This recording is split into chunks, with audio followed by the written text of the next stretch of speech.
Hello everyone and welcome to a new video. I hope that you all had a wonderful weekend and still aspiring to reach a higher tier than the last season. Me on the other hand, I am still experiencing a weird phenomenon in this game. It is the no backbone mid lane. I guess my luck needs some adjustment and I have no clue how to do that. On the other hand, I decided this game to go for the famous Sundered Sky item. I think I have my own opinion on this item, but currently, it is one of the best starts on Volibear in the Diamond Elo and above, hence let's spam it a bit and see what we will witness. In this game, we are having a peculiar enemy team. They are mainly magic damage dealer, and no front lane except of Sylas. And we don't joke around Sylas mains because that champion got unlimited carry potential, and we need to be very careful to not give him unnecessary kills. By the way, something funny happened in the champ select. I was the last pick and my top laner was the first pick and picked Volibear. Then I said to myself, shit, I don't feel like dodging. Let's roll with Shaco in this game. Then the enemy picked Teemo as a counter, and I simply asked this dude, hey, I can Volibear jungle if you want. You get a second chance, pick anything. And he went with Gnar. The funny part is that I played Volibear so much that I play better when I get countered, except against Trundle. Until now, I am still cooking up a anti-Trundle build, but still no luck. I really don't like to be toxic, but sometimes it just comes out like that, and honestly, she was asking for it. A support telling the jungler what to do and where to go. I'll gank mid if I think mid is our win condition. Not because Sylas doesn't have a flash. The worst possible scenario is that you invest so much in a player that he is just a waste of time. And the early game is where you, as a jungler, get to see who is which. Then you get to decide what to do. Right now, I have my own plan. Brand in the jungle is one of the fastest characters to clear his camps. But as a player, can he handle the pressure of getting counter-jungled? He is not a duelist and have a huge lack of mobility. Let's see what will happen and hope for the best.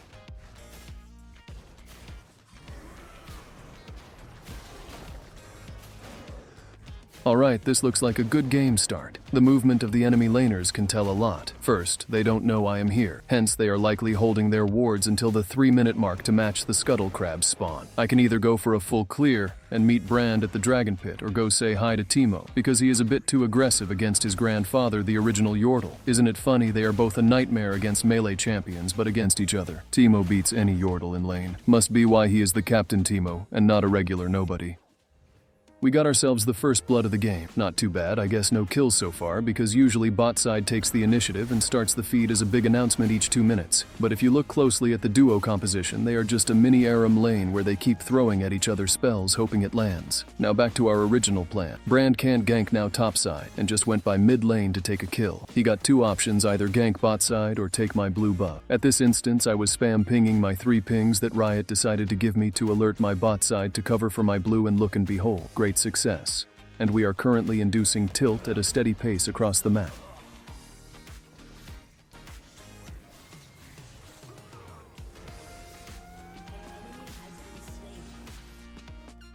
I like how Riot made these 3 monsters so interactive. They are just sitting there with one animation and a built-in interaction. I guess this Brand is used to getting ahead in the game, and now he is starved and forcing plays that he shouldn't be doing. Us, on the other hand, we are enjoying the luxury that we have created by our own early game decision-making, and once we are done with this buff, we will pay Teemo a visit. The worst thing that can happen to a top laner that doesn't have teleport is to die without the chance of using Ignite. Even though I also need kills and items, I found out that I can carry with less gold than others, and if I get all the kills and gold in the game, we are most likely going to lose due to my reckless, aggressive playstyle. I might seem calm and composed, but once the death train starts, there is nothing stopping it until we get an ace.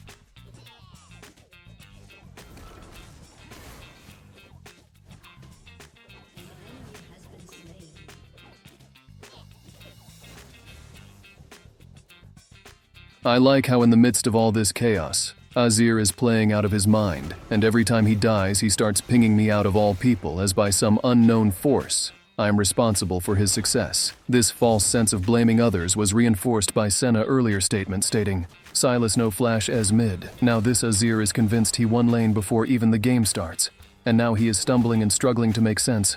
Why am I losing? Again, this is a tip based on my previous games. If Azir is not winning his lane, don't go to that player, because Azir is not picked only in competitive play, because he is impossible to kill in lane and is a powerhouse when it comes to mid-game plays. In solo queue, the chickens are more useful than the average Azir player, and you should play accordingly.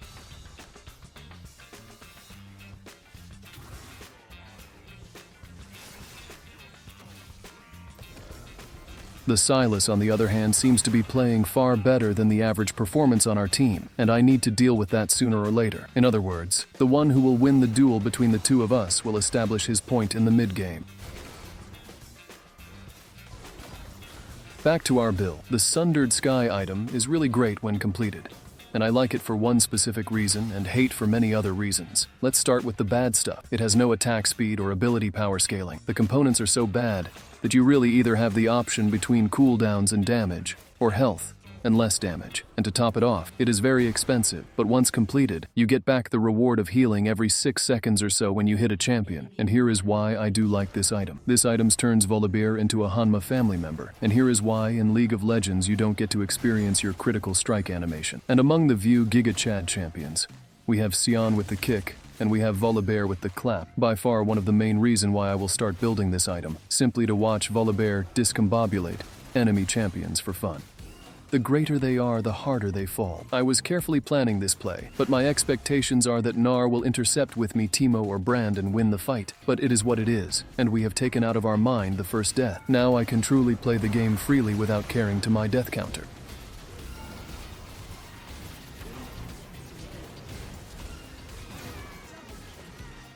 Earlier, I muted Azir because he was spam pinging me and wasting his time on trivial matters such as ganks, in hope that he will focus more on his gameplay, and it started working. Right now, Azir decided to roam and get himself some kills. The tiny issue that he caused was not pushing his lane, and we as a jungler would do that happily and get ourselves some plating in the process. Now, if you all remember earlier, we were talking about good investments, and currently we are harvesting our hard-earned early gameplays. Silas as a champion can't be shut down the whole game. At a certain point, he will burst out with a sick ultimate steal into counterplay. But what can Teemo do while he is behind? See the difference?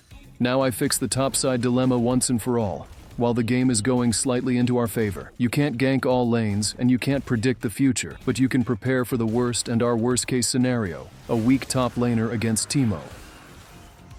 You would assume that Xerath is a Thunder user, but it states in the lore that he uses arcane energy, in other words magic, as his fuel. Against the bear, Xerath must burn a flash for our ultimate, because we use it mainly to close the gap and negate his stun. Sadly for you, my friend, nowhere to hide in the face of the storm.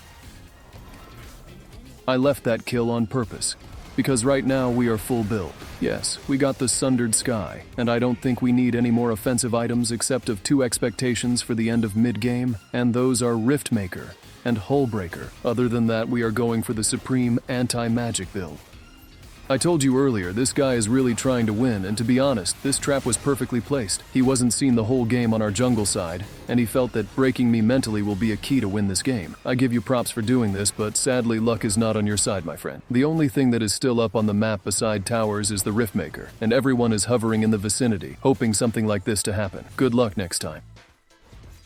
Can someone explain to my noob brain how to use this herald? I even tested in the practice tool, it keeps doing this to me. It rushes to where my mouse clicked on his back to mount it. From here on out, either I'll give the bush or use it the regular way.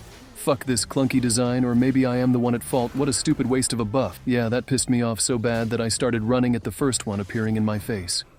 And just like that, I had a bot lane duo. You would assume that having 2 ad carry range would be a safer option, but none of them can help the other. They are just there sitting ducks for the taking. Sadly, expecting your carries to always die first is the consequence of always playing off-tank or tanky champions. But fear not, I might not be there to peel for you, but be sure when it is the right time, I'll take my revenge.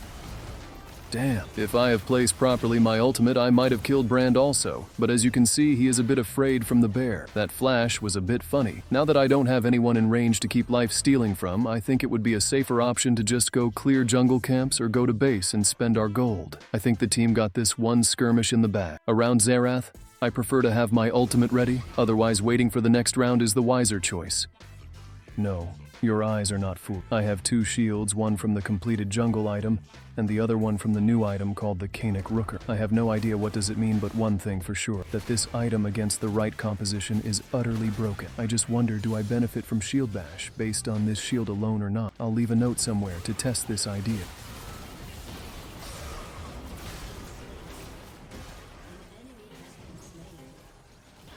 This seems a bit unfair. Maybe I wasn't the main point of focus, but I didn't feel any threat whatsoever since the start of the fight. Yeah, this seems the way to go for Season 14. I might tweak a bit the order of items, but definitely off-tank builds are a bit broken. Also, I think I'll be taking the Conqueror instead of Lethal Tempo, with Frozen Gauntlet to gain more value out of prolonged fights. Maybe the ultimate Volibear build is yet to be found. Now for some drama. This Azir got his ego hurt from not ganking him earlier, and all this due to Senna's early game message.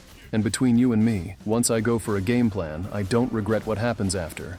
Because that is the only way to improve, and I don't hold grudges after trivial disputes. I might flame you softly, but in the end, I'll just mute you. This dude, on the other hand, took this personally, and I couldn't care less, to be honest. So, I decided to take the tower and leave him do the Drake, and look and behold, he didn't finish the Drakey and just left. The most epic tilt moment of this game, but it was a good moment to test the build. Ignite was a bit of an overkill nevertheless. It was a chance to limit test this build.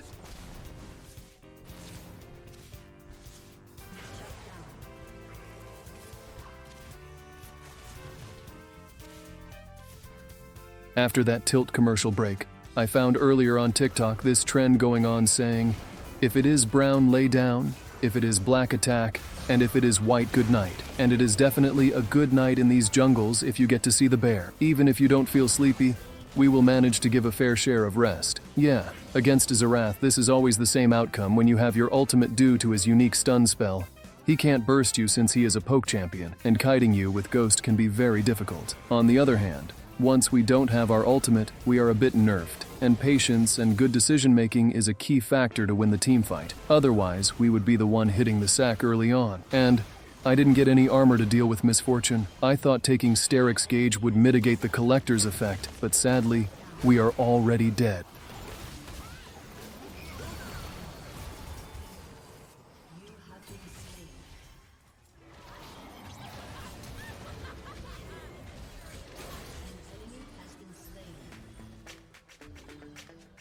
Luckily, some of my team members have a brain and they know how to use it sometimes, and they got the Baron buff while I was dead, and the right call was to run away and save the buff itself. And since I don't have a buff, I am the one free to defend them and counter the enemy chase.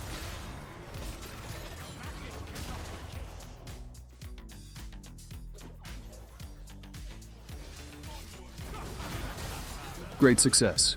Now it is time to push for the win. Well, she knows, they know, and we definitely know that she can't win against the bear. Now this behavior is a sign that the enemy team structure is collapsing, and no one there is taking command of their actions, or at least there is no sense of leadership. Silas or Brand can fill that role, but if you are flaming each other to the death, you can't think of a method to win. Don't mistake me as someone who respects what he says to the letter. There are some games where I would permanently ban myself from my own performance, simply due to the fact that I can't carry someone who really wants to lose. Now, we are winning by a fair margin of gold, and objectives are easier to get, but let's not forget, the enemy still got a chance because Silas didn't give up yet.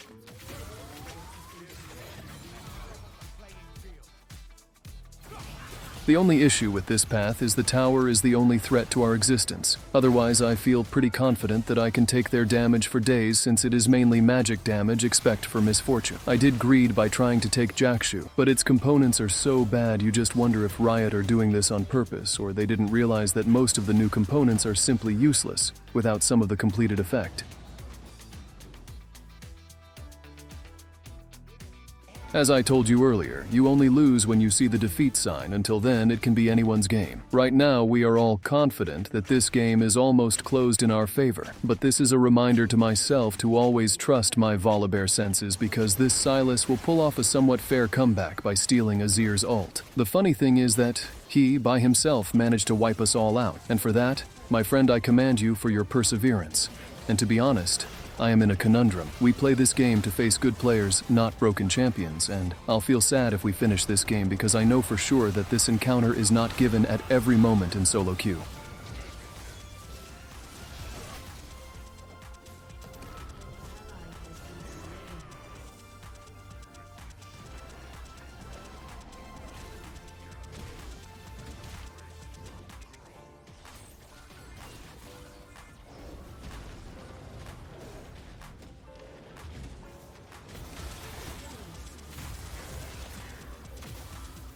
I think the ignite was what killed me. I was sure I would win the 1v2.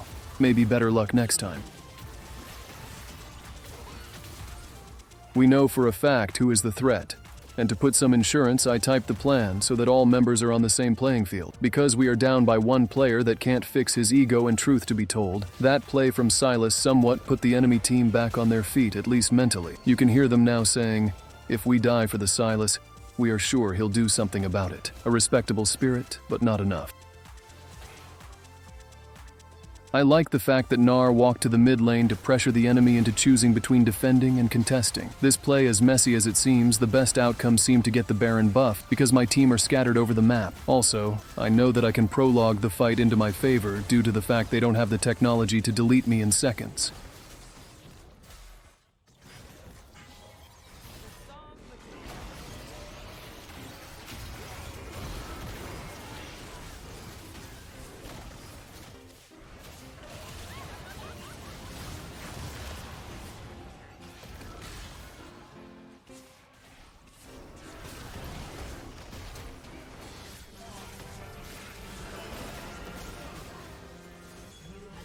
Discombobulate.